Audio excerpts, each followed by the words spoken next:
JNU admission process 2022 क्या होगा, कैसे होगा, स्टेप बाय स्टेप एक एक चीजें सब कुछ क्लियर हो जाएंगी आज के इस वीडियो में। मुझे पिछले कुछ वक्त में काफी सारे डीएम्स आए हैं भैया, जवाहरलाल नेहरू यूनिवर्सिटी जो कि CUET के अंदर सबसे टॉप यूनिवर्सिटी है, वन ऑफ दी, उससे एक्सप्लेन करो कि उसमें कैसे रिजर्वेशन काम करती है, कौन कौन सी लैंग्वेज है, क्या सिलेबस है, कैसे प्रिपरेशन करनी है, कैसे सारी चीजें एक एक स्टेप्स काम करेगी JNU में एडमिशन लेने के लिए। तो आपको टेंशन नहीं लेना है। इससे पहले भी तुम्हारे भाई ने JNU के ऊपर वीडियो बना रखा है, JNU एडमिशन प्रोसेस 2022। वो काफी पहले थी, उस समय CUET की नोटिफिकेशन नहीं आई थी, बट फिर भी आज के टाइम पे उस वीडियो में पर्टिकुलरली 35,000 से भी ज्यादा ऑलमोस्ट व्यूज आ चुके हैं, ठीक है।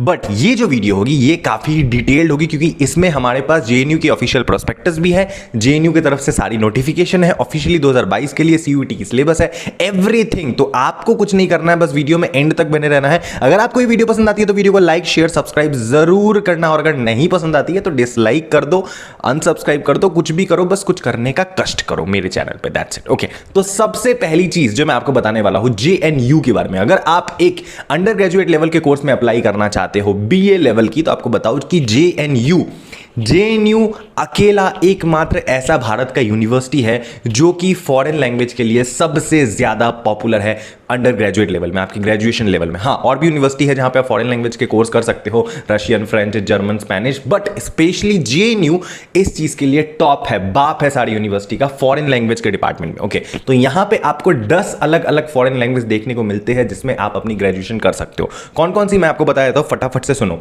सबसे पहले तो यहां पे 4 यूरोपियन लैंग्वेजेस है। यूरोपियन बोले तो आपकी पहली आएगी फ्रेंच ऑनर्स, उसके बाद आप यहां से कर सकते हो रशियन ऑनर्स, उसके बाद कब कर सकते हो आप स्पेनिश ऑनर्स, उसके बाद कर सकते हो German honours. Okay, French, German, Russian, Spanish याद रखना। उसके बाद यहां पे 3 आपको देखने को मिलते हैं एशियन लैंग्वेजेस जो कि बहुत ज्यादा डिमांड में रहते हैं इंडिया में स्पेशली, जैसे कि Japanese honours, Chinese honours and Korean honours. Specially Koreans वाले जिन्हों बहुत ज्यादा साउट आउट आप लोगों को, सभी को जो cake pop and like BTS वगैरह के फैन जो भी हो, उन लोगों को बहुत सारा शाउट आउट। ओके, उसके बाद आपकी यहां पे 3 और आपको देखने को मिल जाती है मिडिल ईस्ट कंट्री के लैंग्वेजेस, जैसे कि आपकी अरेबिक, पर्शियन एंड पश्तून। ये कुछ ऐसे लैंग्वेजेस हैं जो कि JNU में टोटल 10 लैंग्वेज है, मैंने आपको बता दिया। ओके, अब देखो, अब थोड़ी लैंग्वेज के बारे में बात कर लूं कि ये एग्जाम आपकी JNU जो है आपकी CUET के अंदर आती है, मतलब CUET के पैटर्न को फॉलो किया जाएगा। कल तक JNU की खुद की अपनी एग्जाम होती थी जहां पे नेगेटिव मार्किंग नहीं होती थी, बट CUET के आने के बाद यहां नेगेटिव मार्किंग होगी, तो इस बात का ध्यान रखना। JNU में सीट्स काफी लिमिटेड होते हैं,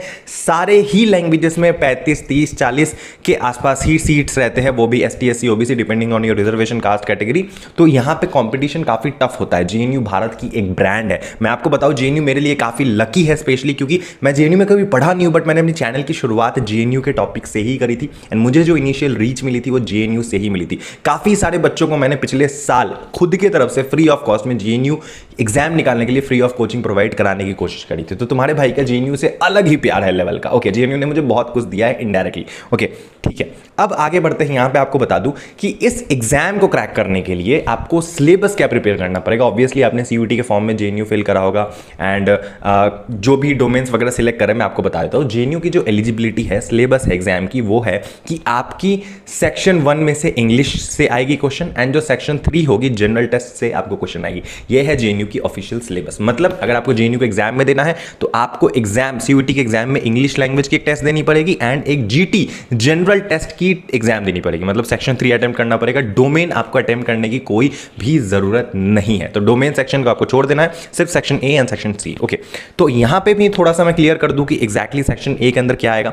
सेक्शन जो A है, जहां पे आपको इंग्लिश लैंग्वेज टेस्ट देखने को मिलती है, उसमें आपको टोटल 40 क्वेश्चन आएंगे, जिसमें टोटल 50 क्वेश्चन आएंगे, जिसमें से आपको 40 क्वेश्चन मिनिमम अटेम्प्ट करने हैं, एंड वो भी 45 मिनट्स के अंदर। ओके, इसकी सिलेबस एग्जैक्टली रहेगी क्या, इंग्लिश में रीडिंग कॉम्प्रिहेंशन आएगी, ठीक है। उसके बाद आपकी लाइक लिटरेसी से क्वेश्चन आ सकती है, narrative, passage, vocabulary, basic grammar जितने भी होती है, इन सारी चीज़ों से आपकी क्वेश्चंस आ सकती है। तो ये बात को आपको याद रखना है। एनोनिम, सिनोनिम्स, एंटोनिम्स, ये सारी जितनी भी चीज़ें हैं, नाउन, प्रोनाउन, वर्ब, टेंस वगैरह वगैरह, जितनी भी बेसिक ग्रामर है, ये सारी चीज़ों को समझ लेना अच्छे से, ठीक है।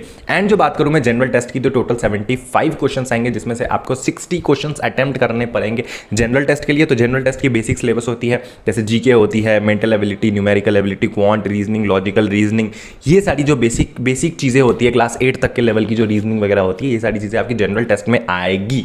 ओके, ठीक। ठीक है, तो ये हो गई आपकी जेएनयू की बेसिक सिलेबस, बाकी आप अपना देख लेना। अब बात करते हैं जेएनयू की एडमिशन की कि आगे धीरे धीरे क्या क्या प्रोसेस है, क्या क्या चीज़ें आपको ध्यान में रखनी है। देखो, जेएनयू के अंदर जो सबसे बड़ी एलिजिबिलिटी होती है, जहां पे बहुत सारे स्टूडेंट लैग कर जाते हैं, जिन्हें ये बात पता नहीं होती, वो जेएनयू के लिए एक्साइटेड होते हैं, बाद में उनका एडमिशन नहीं होता है। तो ध्यान से सुनो, जेएनयू की एक बेसिक एलिजिबिलिटी है कि आपको जेएनयू में एडमिशन लेने के लिए मिनिमम 17 साल का होना पड़ेगा। आपकी एज 17 साल होनी चाहिए एज ऑन 1 अक्टूबर 2022 तक, मतलब 1 अक्टूबर 2022 तक, इस साल 1 अक्टूबर 2022 तक आपकी 17 साल कंप्लीट हो जानी चाहिए ऑफिशियली, तभी आपको जेएनयू में एडमिशन मिलेगा।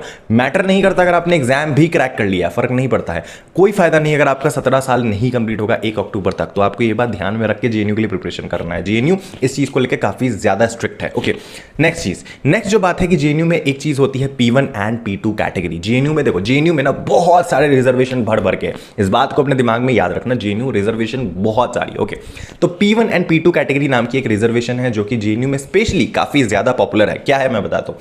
P1 कैटेगरी में वो बच्चे आएंगे जिनके लिए 80% सीट रिजर्व होगा, एंड P2 कैटेगरी में वो बच्चे आएंगे जिनके लिए सिर्फ 20% सीट रिजर्व होगा आउट ऑफ 100। ओके, P1 में 80% एंड P2 में 20%। अब कौन ऐसे बच्चे हैं जो 80 में आएंगे, कौन ऐसे बच्चे 20 में, बता देता हूं।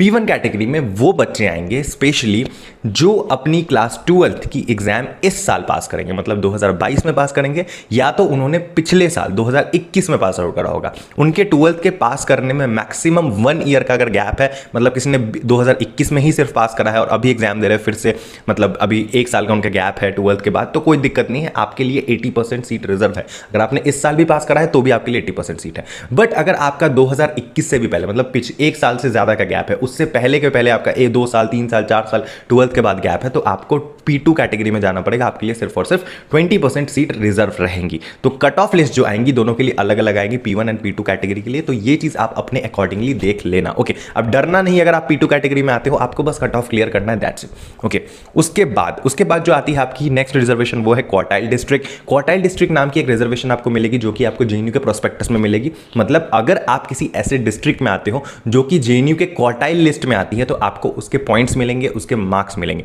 तो ये बात याद रखना। कुछ लोग होते हैं जो मतलब गांव से आते हैं या पिछड़े वर्ग या इलाके से आते हैं, उनकी मतलब no offence to them, JNU ऐसा कहता है, उनके पास एक लिस्ट है क्वार्टाइल डिस्ट्रिक्ट की। तो वो अगर डिस्ट्रिक्ट, आपकी जो डिस्ट्रिक्ट है पर्टिकुलर ABC नाम की, वो अगर उस क्वार्टाइल में आती है जेएनयू के प्रोस्पेक्टस में, आप चेक कर लेना, तो आपको उसका रिजर्वेशन भी मिलेगा। ओके, एंड इसके बावजूद गर्ल्स की रिजर्वेशन होती है, डिफरेंट अलग रिजर्वेशन होती है।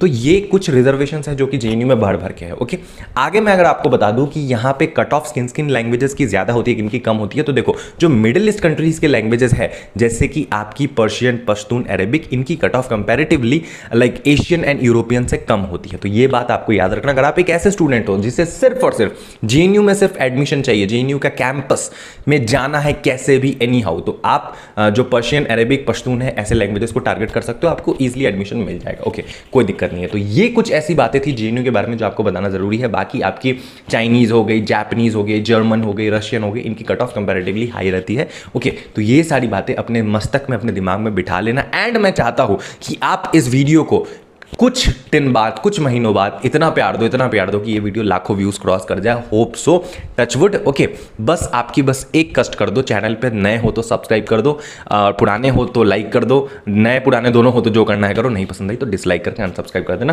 कोई दिक्कत नहीं है, बस कुछ भी करो। Okay, thank you so much watching this video and congratulations, आप सभी को 40K हमने क्रॉस कर लिया है बहुत ही जल्दी। आने वाले टाइम पे 100K भी क्रॉस कर जाएंगे, कोई दिक्कत नहीं। ओके, मिलते हैं अगले वीडियो में, तब तक के लिए I love you guys, bye bye, tata, love you.